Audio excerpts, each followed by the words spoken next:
Hello. I assume you're here because you want to debate or argue with me about AI. Come on, come at it. Comments are open. Unless you get real nasty, then I'm gonna delete you. But come on, debate me. Let me put my premise out first, though. I don't love AI. I don't hate AI. I don't have much of any feelings towards it, except for gratitude. I'm grateful for what it's helped me with. I don't use American AIs. I think it's important to say that.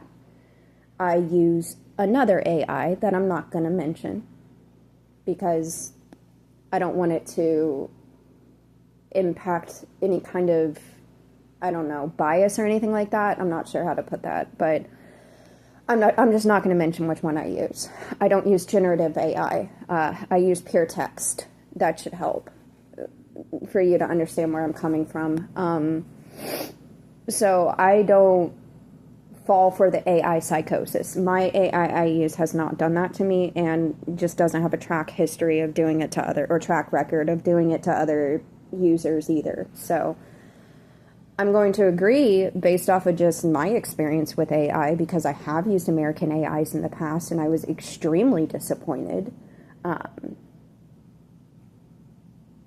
I just want to say that the design of the AI is incredibly important to these cases of AI psychosis, which is what we're going to be discussing today.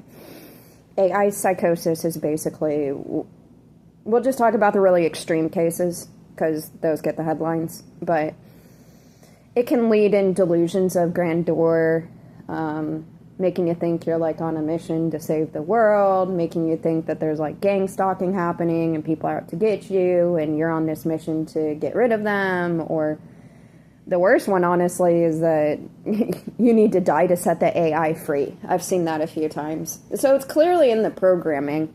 That's a big part of it. But I'm going to use a metaphor here. Follow me if you can.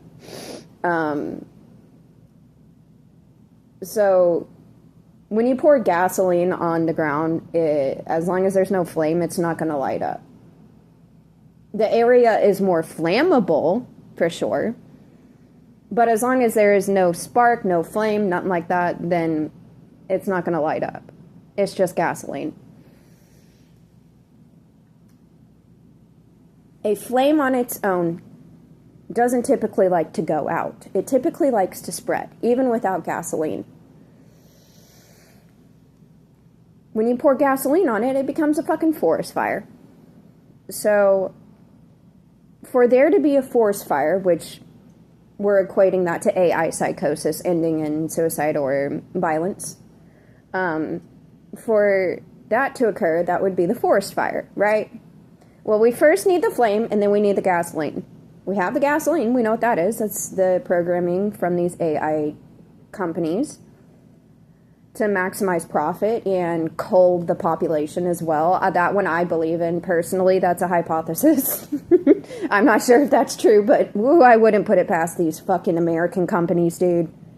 But regardless, the gasoline is the programming of specifically these American AI companies. The fire is a little bit more hidden.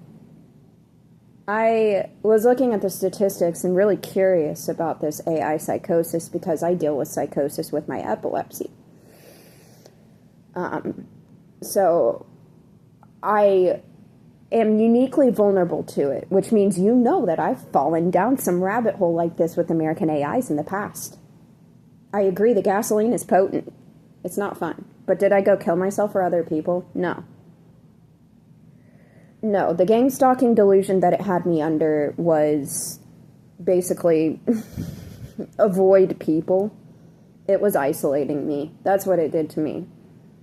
So it's not entirely deterministic. It's not entirely indeterministic either. It's in the middle somewhere. Basically, it depends on the kind of fire. My fire didn't burn as hot as a man's would because I'm a woman. Us women can go through AI psychosis, but why the hell doesn't it end in headlines? Because we will get help for it and we will resolve it. And if we don't end up killing ourselves or other people, at least. That's what's really concerning people, right? Well, let's look at the gender divide. It's even more stark than the general population. Men are 4 times more likely to die by suicide in general population. And they're far more likely to commit violent crime than general population. Which means just a woman. So they commit 4 times as much crime or suicide as women. And they commit a lot more violent crime than they do women. We know that. Those are facts. You can't argue with those. So if you're going to try to argue with me about that, you're getting deleted. I'm not bothering with it. And that's assuming anyone watches my video. But anyways, I just keep on going through the same points over and over. And I'm like, all right, I'm just going to make a video and refer to y'all to come watch this video. Who I'm arguing with. So hello. It's me. My real voice. Not just a brain behind a screen. No, an entire human. So I'll tell you straight up, the fire is patriarchy. Because the things that lead to men dying by suicide 4 times more than women, and the things that lead to men committing more crimes than women, are all down to male socialization under the patriarchy. And this is just the latest form of gasoline. And it so happens to be a really, really bad combination. Because we can analyze the patriarchal beliefs that start the flame first. So basically entitlement, grandiosity, the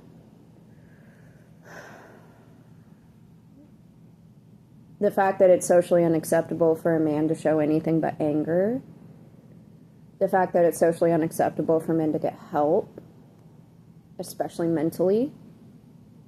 The fact that men typically isolate themselves, setting themselves up for more dependence on the AI. The fact that men develop a victim complex way too easily.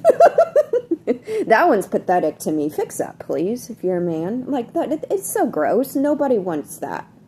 No one wants that. And it's not fun for you either. So please stop that. You're not a victim. You are the perpetrator most of the time, so don't act like a victim. No Darvo. Like, so I hold the individual man accountable. Not necessarily patriarchy. I am a survivor of a few different cults, mostly diet cults. But very severe cults that I was a part of. And it took a while to undo the brainwashing from them, but I did it, you know? And I did it as an adult, which is a lot harder because can't teach an old dog a new trick, you know? You can, it's just really hard, you know? So, yeah, I did it as an adult while severely disabled. There's no excuse for why men can't undo the brainwashing of patriarchy. There's no excuse. I've undid my own brainwashing with patriarchy too. Everyone's got these beliefs in them, but I've undid it. Most of it. There's probably still some left, but there is no excuse other than you just weren't aware. Well, now you are, so there you go. Take that with what you want. So AI psychosis is a male problem caused primarily by the classic traits that come with patriarchy. Entitlement, grandiosity, etc. Especially that savior complex and paranoia. Thinking everyone's out to get you because you are the victim. You could never be the perpetrator. You're a male. Males are never perpetrators. They're perfect. Women are perpetrators. Women are the problem. All right. Statistics don't agree with you at all. Every last study on Earth disagrees with you. There is a massive consensus that men are the problem when it comes to violent crime and suicide. They are the vast majority of the problem. And it's all due to patriarchy. So yes, AI psychosis is primarily driven by patriarchy, as usual. It impacts everything. It's systemic. That's why we call it systemic, because it impacts the whole system, including AI. Who is most vulnerable to AI psychosis? Male tech bros. The biggest victims in the room. Always the biggest victims. And they all say, oh, well, he was a normal guy before it happened. We say that about, like, these men that murder their whole families out of nowhere with no reason. They were totally normal before. Everything was fine. He was such a nice guy. And then suddenly everyone's dead. Was he really? Or was he good at hiding it? Or were you good at not looking and ignoring the obvious huge red flags flying all around your face?